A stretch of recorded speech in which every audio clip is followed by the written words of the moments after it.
Hello there. Today we're going to have a look at how to use superlative adjectives in conversation. Are you ready? Okay, now Hugh, we need to plan this trip fast. What is the absolute best place to go? Easy.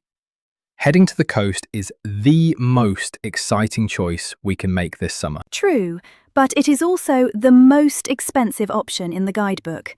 My wallet hates it. Fair point, but downtown is the busiest place right now, and nobody wants traffic noise on a break. That's true. What about the lake cabin?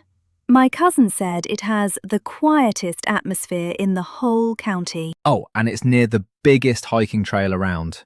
We could do the longest walk of our lives. Deal. And we'll pack the tastiest snacks humanly possible. As you can see, the superlative is easy to use.